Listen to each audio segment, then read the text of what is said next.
Josué capítulo 18.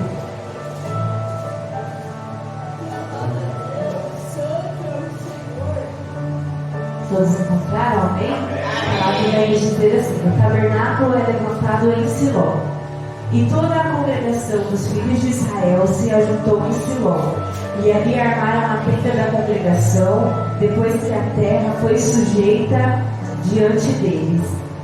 Amém? Os irmãos podem se assentar em nome de Jesus. Glórias a Deus. A palavra do Senhor vai nos dizer aqui no livro de Josué, nesse versículo ao qual nós lemos, que o Senhor, ele cumpriu uma promessa que ele tinha feito muitas gerações antes da geração de Josué. Lá no Salmo 105, no verso 8, nós podemos encontrar escrito dessa forma: lembra-se perpetuamente do seu concerto, da palavra que mandou até milhares de gerações, do concerto que fez com Abraão e do seu juramento a Isaque, o qual ele confirmou a Jacó por estatuto e Israel por concerto eterno, dizendo: a ti darei a terra de Canaã por limite da vossa herança, quando eram ainda poucos homens, sim, muitos poucos e estrangeiros nelas. E isso me chamou muita atenção, porque muitas vezes, irmãos, o Senhor, ele nos promete coisas. Tem promessas que o Senhor, ele nos faz, e nós podemos ver através da palavra dele, que talvez seja só uma reafirmação do que ele já prometeu às gerações que vieram antes da gente. Tem muitas promessas que a gente está vivendo, que o Senhor, ele tem feito em nossas vidas, que é algo que ele já prometeu aos nossos pais, aos nossos avós.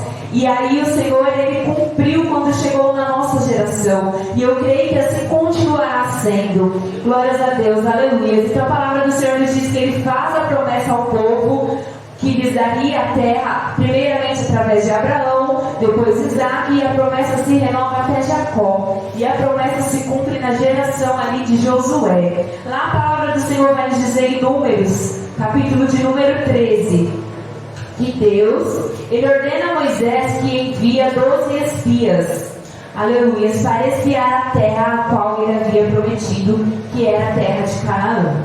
E a palavra do Senhor vai nos dizer que desses 12 espias que o Senhor, ele envia, apenas 2 voltam com boas notícias. Apenas 2 voltam com palavras de esperança. Aleluias. E o Senhor, ele tem falado, aleluias, ao meu coração, que quando a gente tem palavra de esperança para o nosso irmão, para o nosso próximo, o Senhor, ele também dá palavra de esperança para a gente. Porque a palavra do Senhor vai nos dizer em Números 14, no versículo 36: e os homens que Moisés mandara espiar a terra, e que voltando fizeram murmurar toda a congregação contra ele, inflamando a terra, aqueles mesmos homens que inflamaram a terra morreram de praga perante o Senhor. Mas Josué, filho de Nun, e Caleb, filho de Jefoné, que eram 2 homens que foram espiar a terra, ficaram com vida. Ou seja, porque o Senhor viu que a palavra que eles trouxeram ali ao povo era uma palavra de esperança. Porque o Senhor já havia prometido, o Senhor já tinha falado que a terra era deles, que o Senhor daria a terra. Porém o Senhor dá uma ordem para eles irem ali espiar a terra, porque através da ordem o Senhor daria estratégias para eles conseguirem tomar posse daquilo que o Senhor já tinha dado para eles. E quantas vezes o Senhor, ele nos faz promessas e nós preferimos ouvir pessoas que não dão palavra de esperança, que não dão palavra de vida, e com isso a promessa ela se vai, porque maior é quem nos prometeu, que foi o Senhor. Quem é o homem que tentar nos dar uma palavra contrária daquilo que o Senhor tem nos prometido? Será que nós temos dado ouvidos às palavras de esperança, que aquilo que o Senhor, ele se prometeu vai se cumprir na nossa vida? Ou nós temos dado ouvidos a essas palavras que não trazem vida, que não trazem esperança ao nosso coração? Porque a promessa muitas vezes ela demora para se cumprir, assim como foi com o povo, 40 anos no deserto, e às vezes ali a gente vai desanimando e vai dando ouvido a essas coisinhas que tentam nos roubar, que tentam nos tirar a promessa. Mas o Senhor, ele quer que nós demos ouvir as palavras de vida. E o que será que nós temos passado para os nossos irmãos? Será que tem sido palavra de esperança, palavra de vida? Porque muitas vezes o Senhor promete, mas o cenário parece que está todo bagunçado, que ao contrário,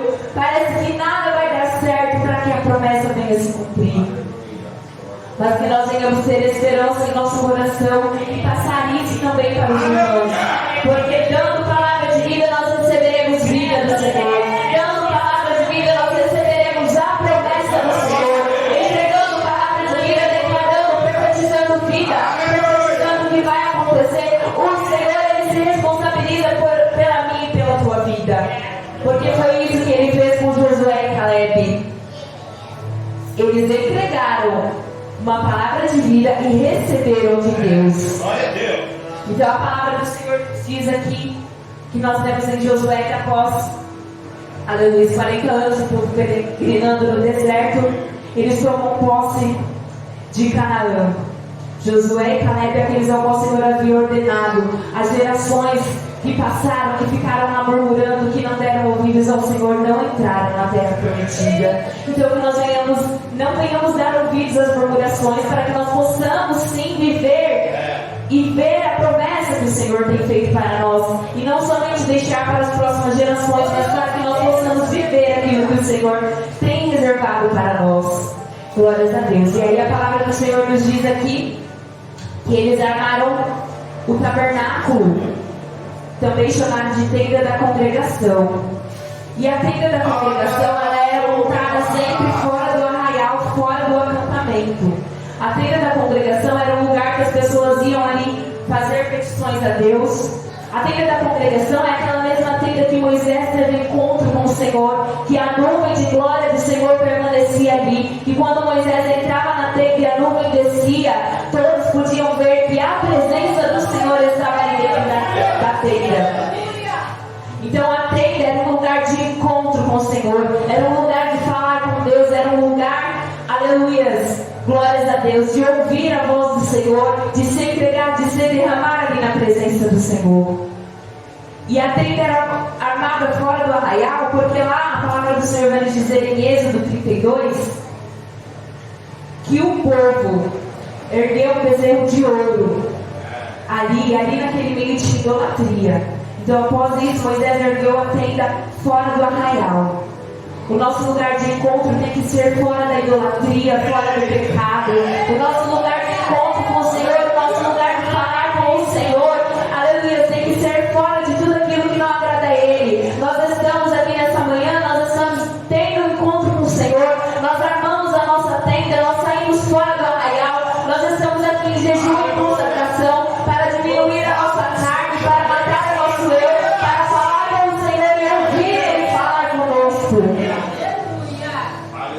Para ter encontro com o Senhor, tem que sair do arraial. Para ter encontro na tenda do Senhor, tem que deixar de lado o pecado. Tem que diminuir a carne. Aleluia, glórias a Deus. Então armar a tenda, entrar na tenda, significa ter encontro com o Senhor. Josué, a palavra do Senhor vai nos dizer no livro de Êxodo, capítulo de número 33, versículo 11, vai nos dizer assim: e falava o Senhor a Moisés cara a cara, como qualquer fala com seu amigo.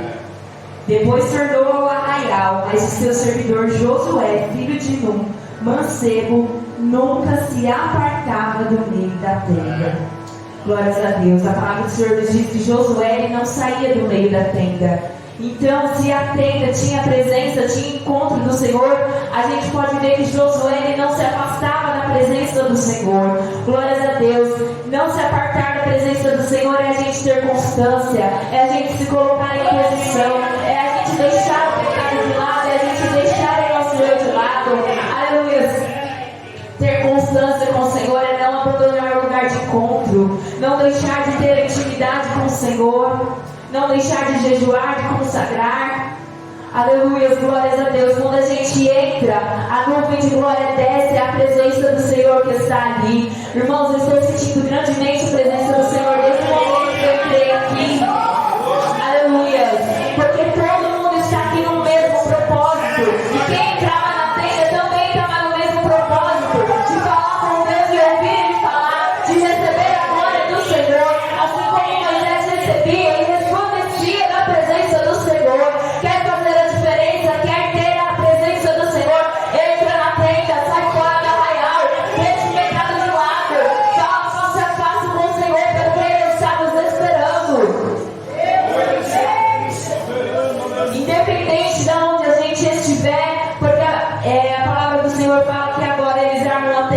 Siló.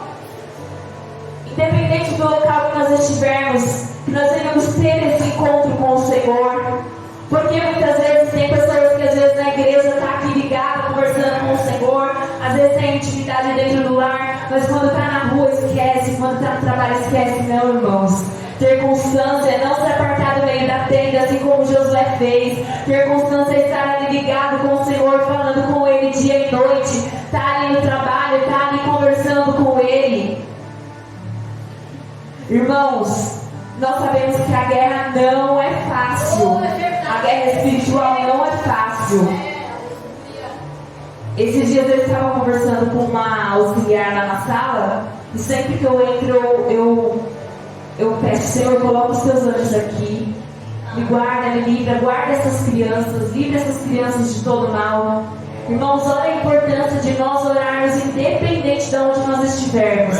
Eu estava conversando com a colega de trabalho, ela comentou que tem uma professora, ela frequenta a religião espírita. Essa professora, ela disse que ano passado a professora dava passe nas crianças. Olha o nível do negócio que às vezes a gente não imagina que está acontecendo. O negócio é mais sério do que a gente pensa. Por isso que a gente tem que ter posicionamento, assim como Josué, ele se posicionou. Ele estava no meio da tenda, ele não deixava a presença do Senhor. Então nós somos templo e morada do Espírito Santo. Está no trabalho, leva a presença do Senhor, chama a presença do Senhor, clama a presença do Senhor. Está na rua, clama pelo Espírito Santo, clama pela proteção do Senhor. Intercede por aqueles que não têm visão, por aqueles que não têm proteção espiritual. Que nós venhamos sempre estar pedindo a misericórdia do Senhor. Porque muitas vezes as pessoas podem olhar e falar, isso é religiosidade demais. Não, irmãos. Nós temos filhos, nós temos irmãos, nós temos sobrinhos. Olha o nível da situação. Então, assim como eles querem fazer isso, querem dar legalidade para coisas que não provêm do Senhor, cadê nós como cristãos orando por aquelas crianças, intercedendo pelo nosso colega de trabalho que está ao lado? Que não venhamos deixar, que não venhamos nos apartar da tenda. Assim como Josué permaneceu, se posicionou. Que nós venhamos estar posicionados na presença do Senhor. Que nós não venhamos deixar a presença do Senhor de lado. Aleluia. Que nós venhamos nos lembrar todos os dias que aquilo que nós não podemos fazer, que aquilo que os nossos olhos não veem, o Senhor, Ele pode. O Senhor, Ele quebra laço. O Senhor, Ele repreende palavra de maldição. O Senhor, Ele repreende palavra contrária. Basta nós estarmos na posição e deixarmos sermos usados pelo Senhor. Que os irmãos fiquem com essa palavra nessa noite, amém? Nessa manhã. Que o Senhor possa falar mais ao coração de cada irmão, nos lembrando de sempre levarmos a presença do Senhor, independente de onde nós estivermos. Porque pode não ser nessa geração a promessa se cumprir, mas ela vai se cumprir. Nossos olhos podem não ver, mas ela vai se cumprir. Amém? Agradeço a oportunidade em nome de Jesus.